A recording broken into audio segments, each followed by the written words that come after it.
नमस्ते दोस्तों, welcome to my YouTube channel. आज की जो बुक है लाइफ्स अमेजिंग सीक्रेट्स, आपने कभी किसी सफल व्यक्ति को देखकर सोचा है वे ऐसा कैसे करते हैं? हम में से कई लोगों को आश्चर्य होता है कि कुछ लोगों के पास यह सब कैसे होता है। इसके विपरीत हम अपने जीवन से निराश हो जाते हैं जब हमें आश्चर्य होता है कि हम उतने सफल क्यों नहीं हैं। लाइफ्स अमेजिंग सीक्रेट्स 2018 का उद्देश्य सार्थक जीवन के रहस्य की खोज करके संतुष्टि को अनलॉक करने में आपकी सहायता करना है। यह सिद्धांत देते हुए कि खुशी, आध्यात्मिकता, व्यक्तिगत संतुष्टि और व्यावसायिक सफलता के बीच संतुलन से उत्पन्न होती है। गौर गोपाल दास एक संतोषजनक और संतुलित जीवन के लिए अपने रोड मैप की रूपरेखा तैयार करते हैं। चलो इसी के साथ शुरुआत करते हैं। अपनी बुक लाइफ्स अमेजिंग सीक्रेट्स। क्या आपने कभी सोचा है कि आपका जीवन एक कार की तरह है? शायद नहीं ही है ना। हालांकि लेखक का मानना है कि यह सादृश्य हमें संतुलित जीवन के रहस्य को उजागर करने में मदद कर सकता है। क्यों कारों के बारे में बात यह है कि उन्हें सफल होने के लिए संतुलन की आवश्यकता होती है।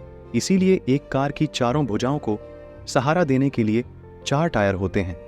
यदि उनमें से किसी भी टायर की हवा निकल जाए तो पूरी कार को नुकसान पहुंचता है। यह असंतुलित हो जाएगा और ठीक से नहीं चलेगा। गौर गोपाल दास का मानना है कि हमारे जीवन का भी यही सच है। इसलिए इस सारांश के दौरान हम उन 4 प्रमुख क्षेत्रों की जांच करेंगे जिनके बारे में मेन दास का मानना है कि ये हमारे जीवन के 4 टायर हैं। हमारा व्यक्तिगत जीवन, पेशेवर जीवन, रिश्ते और समाज में हमारी स्थिति। अध्याय 1, छोटी चीजों के लिए आभारी रहें। यह दुनिया की सबसे घिसी पिटी सलाह लग सकती है, लेकिन वास्तव में यह सबसे अधिक मददगार हो सकती है। लेखक का दृढ़ विश्वास है कि सार्थक जीवन विकसित करने के लिए कृतज्ञता का दृष्टिकोण विकसित करना महत्वपूर्ण है। यह करना भी आसान बात नहीं है, लेकिन इसीलिए लेखक का मानना है कि यह इतना महत्वपूर्ण है। आखिरकार शिकायत करना आसान है, हमारे जीवन को देखना और उन सभी चीजों की एक लंबी सूची बनाना आसान है जो हम चाहते हैं कि वे अलग हों। शायद हम चाहते हैं कि हम अधिक स्मार्ट, लंबे या सुंदर होते। शायद हम चाहते हैं कि हम अधिक स्मार्ट, लंबे या सुंदर होते। शायद हम चाहते हैं कि हमारे पास वह हो जो किसी और के पास हो, या शायद हम बस इस बात से नाराज हैं कि हमारी जिंदगी वैसी नहीं हुई जैसी हमने उम्मीद की थी। इसमें कोई संदेह नहीं है। यदि हम पर्याप्त रूप से ध्यान से देखें तो हमें शिकायत करने के लिए चीजें आसानी से मिल जाएंगी। लेकिन लेखक हमें उस मानसिकता के बारे में गंभीरता से सोचने और खुद से पूछने के लिए आमंत्रित करता है कि जब हमारे पास वह रवैया होता है तो क्या होता है। यदि आप अपना सारा समय शिकायत करने में बिताते हैं तो क्या आपको वह प्राप्त होने की अधिक संभावना है जो आप चाहते हैं? यदि आप अपने पड़ोसी की नई फैंसी कार को लेकर नाराज हैं तो क्या इससे आपको वह कार पाने में किसी तरह मदद मिलेगी? बिल्कुल नहीं। इसके बजाय आप जीवन भर दुखी, क्रोधित और कड़वे बने रहेंगे और इससे किसी को कोई मदद नहीं मिलेगी। यह रवैया आपके आसपास रहना अप्रिय बनाता है और आपको दुखी कर देता है। तो अगर जो चीजें हमारे पास नहीं हैं उनके बारे में शिकायत करने से कुछ भी अच्छा नहीं होता है, तो उन चीजों के लिए आभारी होने का प्रयास क्यों न करें जो हमारे पास है।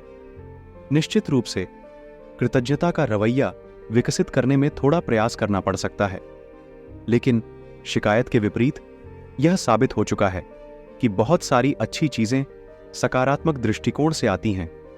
इसका कारण यह है, हम पहले से ही जानते हैं कि तनाव तीव्र दबाव और या नकारात्मकता का परिणाम है। यह हमें थका देता है और हमें उन्मत्त, घबराया हुआ और चिंतित बना देता है। चाहे कुछ भी हो, तनाव हमारे जीवन को प्रभावित करने वाला है। इसलिए यह महत्वपूर्ण है कि हम जीवन में शिकायत करने के लिए चीजों की तलाश करके अपने लिए अनावश्यक तनाव पैदा न करें।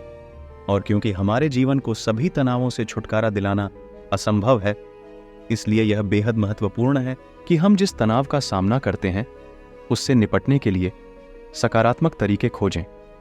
इसलिए यदि आप एक सार्थक जीवन विकसित करना चाहते हैं तो लेखक का मानना है कि कृतज्ञ हृदय विकसित करना शुरुआत करने के लिए सबसे महत्वपूर्ण जगह है, क्योंकि हमारे लिए अपने जीवन में दबाव से अभिभूत होना बहुत आसान है।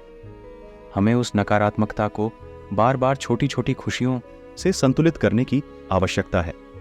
यह किसी मित्र के साथ कोई मजेदार मीम साझा करने जितना सरल हो सकता है, या हो सकता है कि आप हर सुबह अपने काम पर कद्दू मसाला लट्टे लेने के लिए उत्सुक हों।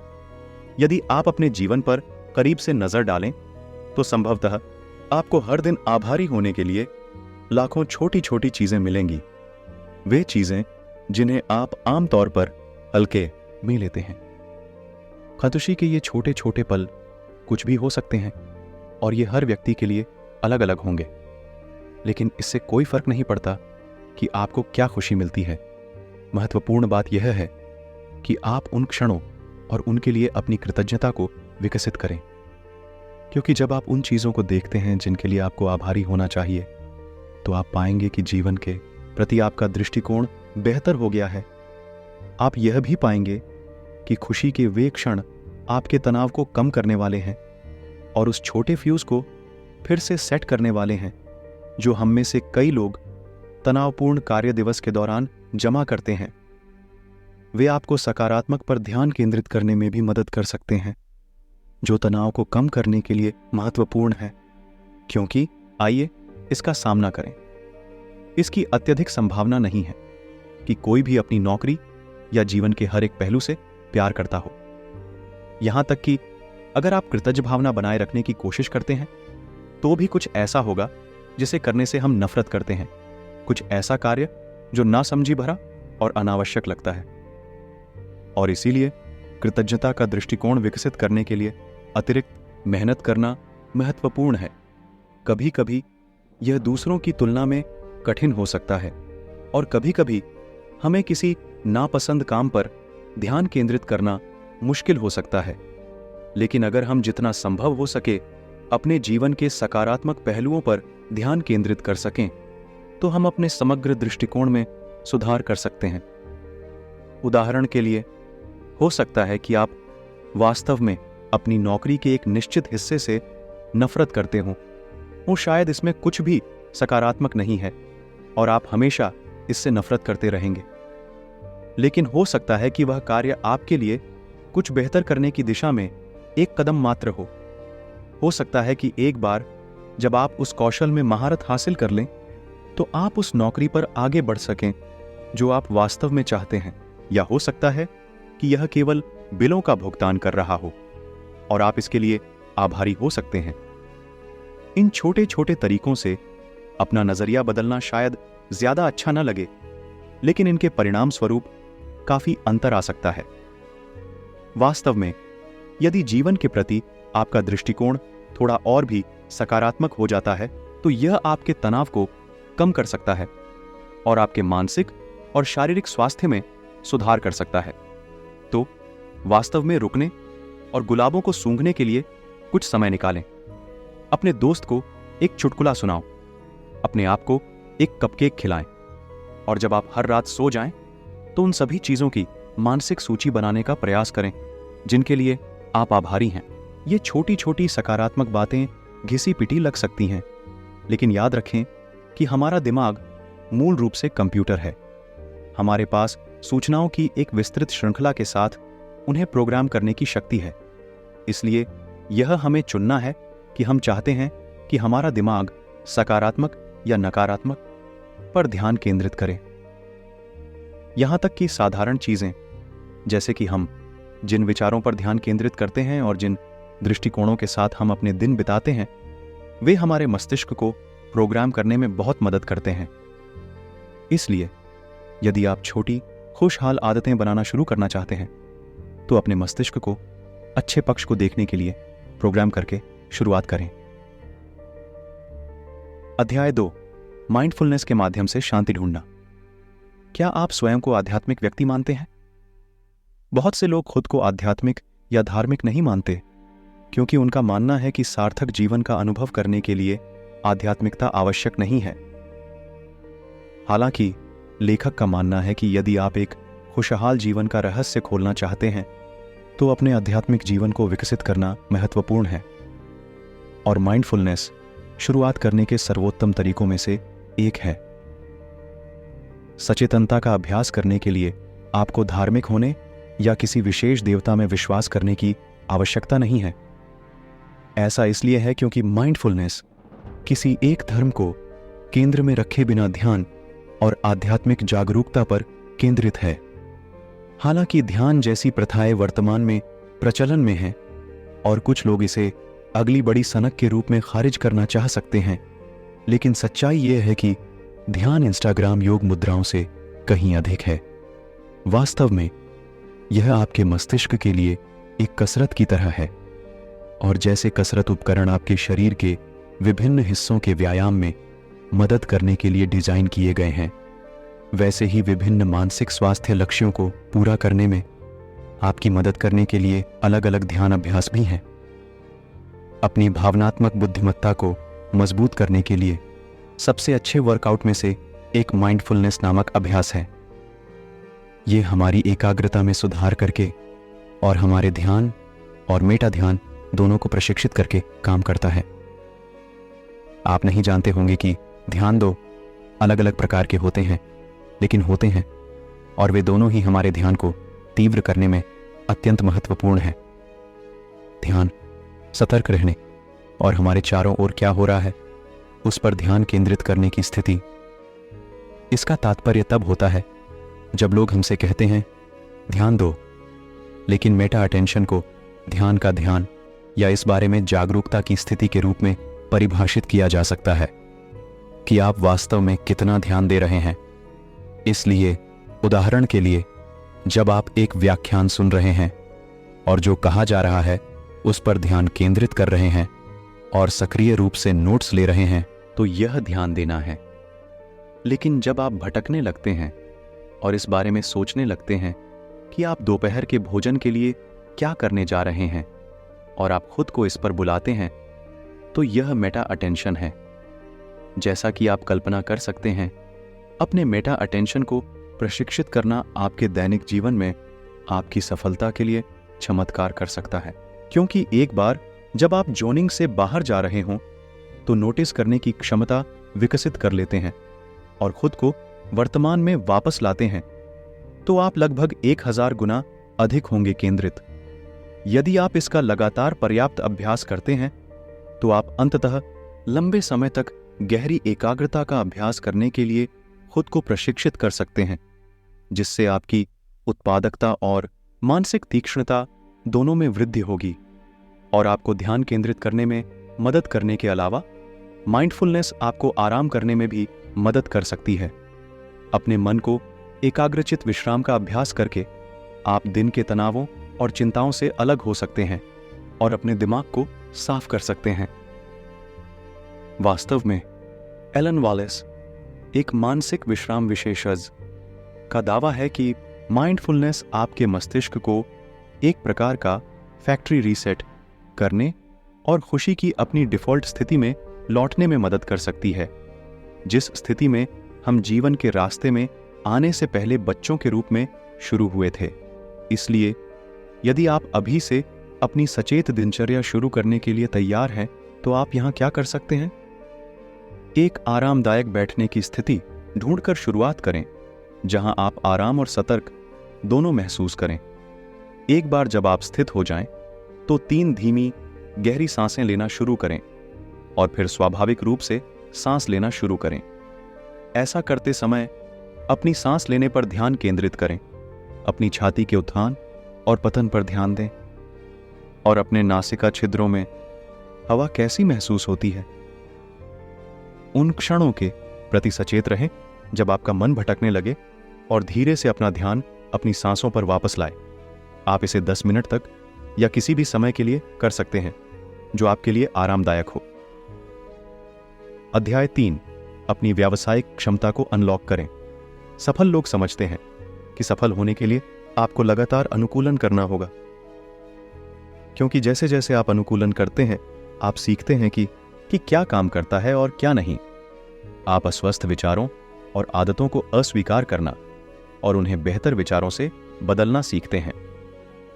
इसलिए इस अध्याय में हम कुछ सबसे महत्वपूर्ण पाठों पर करीब से नजर डालेंगे जिन्हें आपको सीखना चाहिए यदि आप सफल होना चाहते हैं। लेखक का मानना है कि लीक से हटकर सोचना किसी की भी सफलता के लिए सबसे महत्वपूर्ण तत्वों में से एक है। इससे कोई फर्क नहीं पड़ता कि आपके लक्ष्य क्या हैं, इससे कोई फर्क नहीं पड़ता कि आप किस उद्योग में काम करते हैं। लीक से हटकर सोचना आपके व्यक्तिगत विकास और सुधार के लिए महत्वपूर्ण है, लेकिन इसे विकसित करना सबसे कठिन मानसिकताओं में से एक भी हो सकता है। ऐसा इसलिए है क्योंकि हम अपने जीवन के पहले 18 साल समाज के अनुरूप बनना सीखने में बिताते हैं। उदाहरण के लिए, हम दूसरों के बोलते समय शांत रहना और उनका सम्मान करना सीखते हैं। हम सीखते हैं कि सब कुछ जानने वाले या दिखावा करने वाले या बकबक करने वाले न बने, और इस शिक्षण के परिणाम स्वरूप हम अक्सर अपने विचारों और उपलब्धियों को दूसरों की तुलना में पीछे छोड़ देते हैं। लेकिन लेखक का मानना है कि कभी-कभी यह हमें नुकसान पहुंचा सकता है, क्योंकि यद्यपि सम्मानजनक और दयालु होना महत्वपूर्ण है और यह जानना कि कब शांत रहना है, यह जानना भी महत्वपूर्ण है कि कब बोलना है। दूसरे शब्दों में, हमें यह जानना होगा कि कब प्रवाह के साथ चलना है और कब यथास्थिति को चुनौती देनी है। यह जानना कि उन चीज़ों को कब करना है व्यावसायिक दृष्टिकोण से विशेष रूप से महत्वपूर्ण है, क्योंकि यदि आप दायरे से बाहर सोचने में असमर्थ हैं तो आप ऐसे कई अवसरों से चूक सकते हैं जिनके लिए रचनात्मक सोच की आवश्यकता होती है। उदाहरण के लिए, मान लें कि आपकी कंपनी एक ऐसा उत्पाद लाने की कोशिश कर रही है जो अगली बड़ी चीज होगी। आपको कुछ ऐसा सोचने की जरूरत है जो आपके प्रतिस्पर्धियों को हरा दे और राष्ट्रीय सनसनी बन जाए। बिल्कुल भी कोई दबाव नहीं है ना? इस तरह के विचार के साथ आना कठिन हो सकता है, खासकर यदि आप आलोचनात्मक और रचनात्मक रूप से सोचने में सक्षम नहीं हैं। उस मात्रा में दबाव का सामना करते हुए हार मान लेना और कुछ नया करने की कोशिश करने से बचना आसान हो सकता है। आखिरकार आप इसे गलत समझ सकते हैं।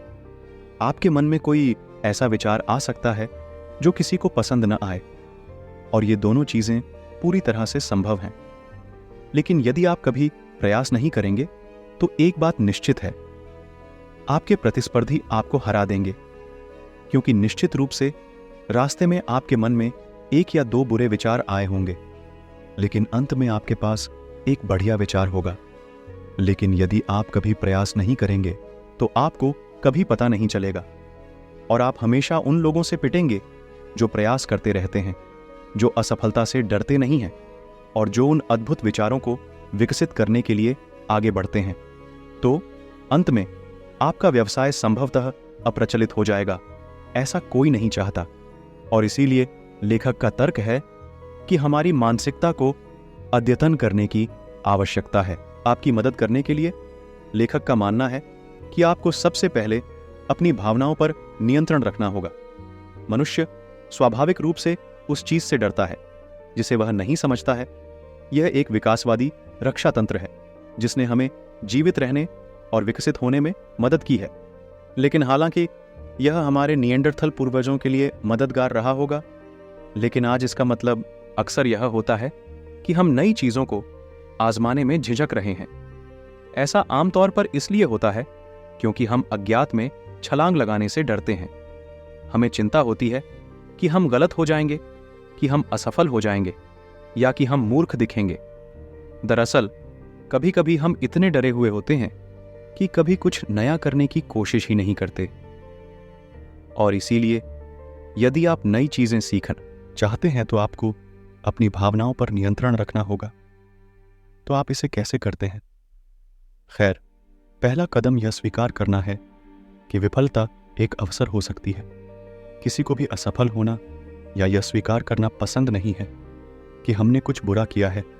इसलिए हम अक्सर कल्पना करते हैं कि विफलता किसी भी स्थिति में सबसे खराब परिणाम होगी। लेकिन सच तो यह है कि असफलता सीखने का एक अवसर है, क्योंकि हर बार जब हमसे कुछ गलत होता है तो हमें यह सीखने का मौका मिलता है कि इसे कैसे ठीक किया जाए। इसलिए यदि हम अपने डर को त्याग कर और असफलता को एक अवसर के रूप में स्वीकार करके शुरुआत कर सकते हैं, तो हम नई चीजें सीखने की राह पर होंगे। अध्याय 4, अपने व्यक्तिगत संबंधों में शांति ढूंढना। हमें प्यार हो गया। अभिव्यक्ति किसने नहीं सुनी है? ऐसा लगता है कि यह वाक्यांश या इसका कोई संस्करण हमारे सामने आने वाले हर गीत, फिल्म, किताब और टीवी शो में मौजूद है। वास्तव में हम लगातार इस विचार से घिरे रहते हैं कि 2 पात्र मिले और प्यार हो गया, या फिर आपका दोस्त आपको बताता है कि उसके नए साथी से मिलना सिर्फ भाग्य था या ऐसा होना ही था। एक नया रोमांस सितारों में लिखा हुआ हो सकता है, जबकि 2 नए प्रेमी स्टारस्ट्रक हो सकते हैं। इसी तरह आपने यह कहते सुना होगा कि प्यार अंधा होता है, या कि आप प्यार में पड़ने से खुद को रोक नहीं सकते।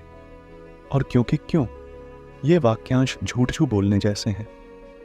इतना सामान्यीकृत कर दिया गया है कि आपको उनमें कुछ भी गलत नहीं दिखेगा। लेकिन क्या आपने उस एक चीज पर ध्यान दिया है जो उन सभी में समान है? हालांकि ये वाक्यांश विभिन्न लोगों और परिदृश्यों पर लागू हो सकते हैं, लेकिन उनमें जो एक चीज समान है वह यह है कि प्यार एक रहस्यमय चीज है जो आपके नियंत्रण से परे है। हालांकि लेखक का दावा है कि स्थायी प्रेम पाने के लिए इस धारणा को तोड़ना महत्वपूर्ण है। और एक बार जब आप इस विचार को खत्म कर देते हैं कि प्यार नाजुक है और आपके नियंत्रण से परे है, तो उस विश्वास को सच्चाई से बदलना महत्वपूर्ण है। सच तो यह है कि प्यार का मतलब ही प्रतिबद्ध और जानबूझकर किया जाना है। अपने साथी के लिए जानबूझकर प्यार करने से आपको एक सामान्य गलती से बचने में मदद मिल सकती है।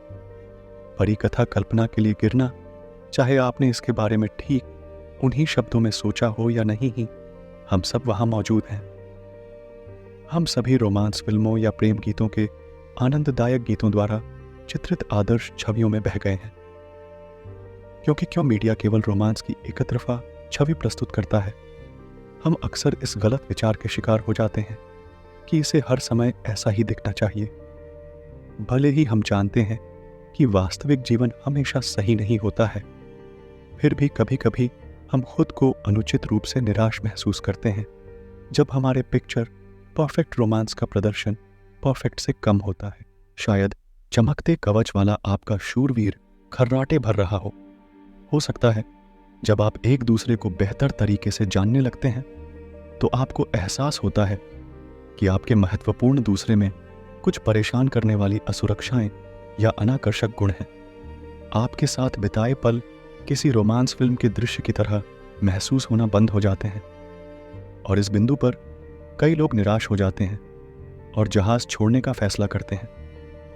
क्योंकि क्यों यह पूर्ण नहीं है। हम मानते हैं कि इसका भाग्य आत्मविनाश ही होगा, लेकिन यह हमेशा सच नहीं होता। हालांकि यह निश्चित रूप से सच है कि कुछ लोग असंगत होते हैं या कुछ साथी एक दूसरे के लिए विषाक्त होते हैं, लेकिन हमेशा ऐसा नहीं होता है। कभी कभी रिश्तों को छोड़ दिया जाता है क्योंकि क्यों लोगों के मन में गलत विचार होते हैं या मान लेते हैं कि रिश्ता सिर्फ इसलिए बर्बाद हो गया है क्योंकि क्यों हनीमून अवधि समाप्त हो गई है। लेकिन लेखक जानता है कि सच्चा प्यार समय, विश्वास, प्रतिबद्धता और आपसी संचार से ही पनपता है। यह अंतिम भाग विशेष रूप से महत्वपूर्ण है क्योंकि क्यों एक सफल रिश्ते के लिए आपसी विकास सबसे महत्वपूर्ण घटक है। ऐसा इसलिए है क्योंकि क्यों पारस्परिक विकास में ईमानदारी और यथार्थवाद शामिल है। आप स्वीकार करते हैं कि आप एक दूसरे के प्रति आकर्षित हैं, लेकिन आप दोनों में से कोई भी पूर्ण नहीं है। आप स्वीकार करते हैं कि आपके बुरे दिन, तनावपूर्ण दिन या ऐसे दिन आने वाले हैं जब आप एक दूसरे को परेशान करेंगे। आप स्वीकार करते हैं कि आप दोनों के पास बढ़ने और सुधार करने की गुंजाइश है, और एक दूसरे को छोड़ने के बजाय आप एक साथ बढ़ने और एक दूसरे को बेहतर बनने के लिए प्रोत्साहित करने के लिए प्रतिबद्ध हैं। अध्याय 5, अंतिम सारांश। कभी कभी हम दूसरे लोगों के जीवन को देखते हैं और आश्चर्य करते हैं कि वे इतने सफल क्यों हैं। हमें आश्चर्य है कि क्या वे सफलता का कोई रहस्य जानते हैं जिसे हम में से बाकी लोग किसी न किसी तरह से चूक गए हैं। लेखक का मानना है कि वास्तव में एक अद्भुत जीवन का एक रहस्य है, लेकिन यह एक ऐसा रहस्य है जिसे हर कोई पा सकता है। लेखक के सिद्धांत के अनुसार आपको अपने जीवन की कल्पना एक कार के रूप में करनी चाहिए। जब आप अपने जीवन के बारे में इस तरह सोचते हैं तो आप याद रख सकते हैं कि आपके जीवन की कार 4 टायरों पर समान रूप से संतुलित होनी चाहिए। ये 4 टायर आपके जीवन के 4 प्रमुख क्षेत्रों का प्रतिनिधित्व करते हैं: आपका व्यक्तिगत विकास, आपका व्यावसायिक विकास, दूसरों के साथ आपके रिश्ते और आपका आध्यात्मिक जीवन। जब आप कृतज्ञता का दृष्टिकोण विकसित करते हैं और सचेतनता का अभ्यास करते हैं तो आप अपने आप में, अपने जीवन में और अपनी आध्यात्मिकता में शांति पा सकते हैं। और जब आप रचनात्मक आलोचना और नए विचारों के लिए अपना दिमाग खोलते हैं तो आप अपनी पेशेवर क्षमता को उजागर कर सकते हैं, चाहे आप किसी भी उद्योग में काम करते हो। अंतिम लेकिन महत्वपूर्ण बात, आप जिस तरह से प्यार करते हैं उसमें विचारशील और जानबूझकर रहकर दूसरों के साथ अपने संबंधों को बेहतर बना सकते हैं।